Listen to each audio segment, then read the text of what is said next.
is like a typical, oh, and now it's not even working. I guess you don't need to see my face. This is like a typical outfit that I would wear to work.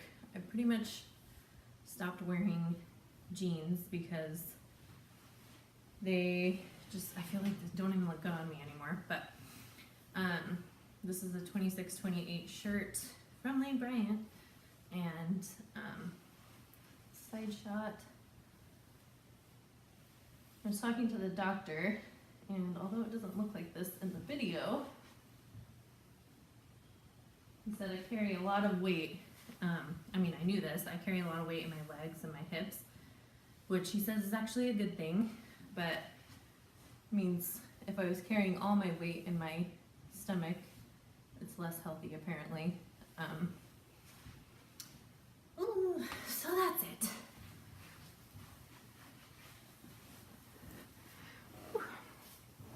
It was a lot of work just set up the camera for that, but I'm glad I'll have it for the future. So, like I said, the doctor, that was one of the things he talked about, is that if I was carrying all my weight in my stomach, then I may not even be eligible for surgery, and it would just be really, really hard on my organs. So I'm grateful for these hips that I've always hated, but I feel like I've always carried my weight pretty well. Probably when I was younger, I felt like I carried my weight better than I do now, but pretty evenly proportioned, which I guess is good for surgery, so good to know. Just all genes, I guess. So, let's see, in the appointment with my surgeon, I also talked to him about skin surgery, which I am kind of terrified to do. I think I talked about that before. I don't think anybody obviously wants to have skin surgery, but it would probably be necessary when I get to my goal weight, because, you know, your skin just doesn't usually bounce back from things like that. And he said for it to look normal, I would basically have to fill where all my fat was with muscle, which is not normal, especially for a woman. So skin surgery would probably be in my future, something that I'd have to save up for, and I guess just bite the bullet and do it. But he also said that he's like, I can tell you my past patients have had the same worries as you. Like, you know, some people have hair thinning, some people are really worried about the nutrient, like all these just different things like nutritional supplements that you have to take, and some people worry about the skin surgery and all these possible side effects. And he said, I can tell you that you're gonna look back at yourself and just laugh at yourself for asking these questions, because your life is just gonna be so different and so changed that you're gonna be like, why was I even asking those questions? And he's like, it's more important and more effective for you to lose the weight more than anything else. And obviously that's true. And it made me really realize that this is like life-saving and a really big opportunity for me right now. So I think that's all we talked about in my appointments and all the updates I have.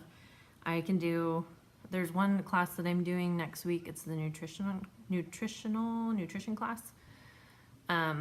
They talk about, you know, life after surgery and what you should be eating. We kind of got a short review of that and how we should be eating right now, which is around 1,200 calories, 3 meals a day, no snacking.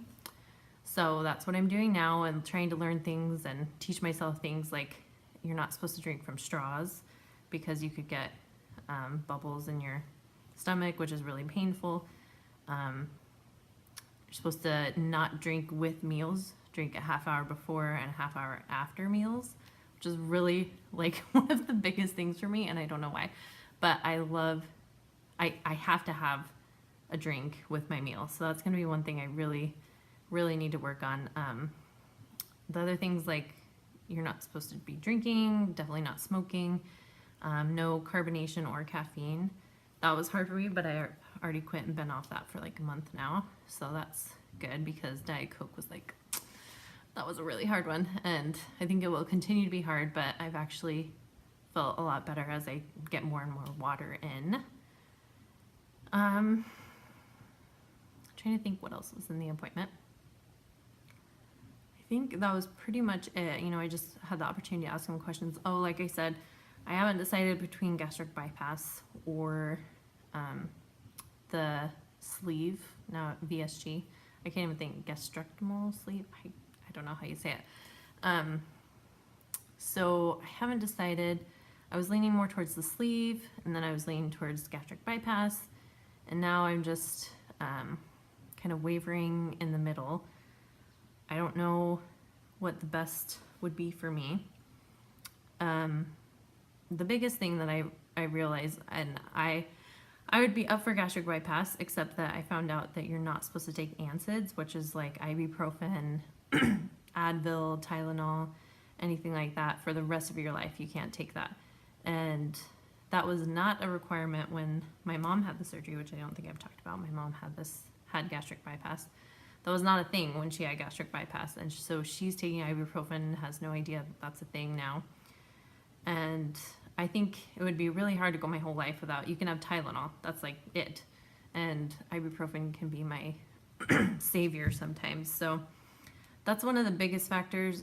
And also with gastric bypass, some people have problems with absorbing nutrition from your food and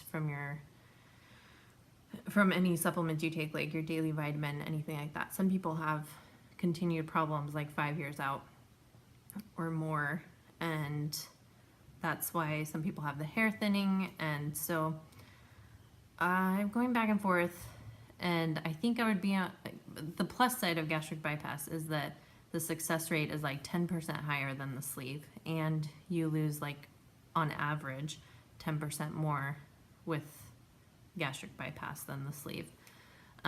Doesn't mean you won't lose with the sleeve and you can't continue to lose, but that's just the average. So I'm leaning more towards sleeve, and he also said you're young, the sleeve won't affect you as much for your entire life, you can still take NSAIDs. And so I'm pretty sure that's the way I'll go, but I'm still trying to consider all the options and take in his advice. So I think now that is all that I've covered. I keep saying I think that's all, but I think that is it. So I am again really grateful for all those watching and supporting, and grateful to be able to be talking to somebody out there and not feel so awkward. So thank you and I don't even know how you found my video, because I didn't have any followers before. So I'm glad it's out there and that there's support, and I will update probably in a couple weeks when something has happened. So thanks guys, talk to you later.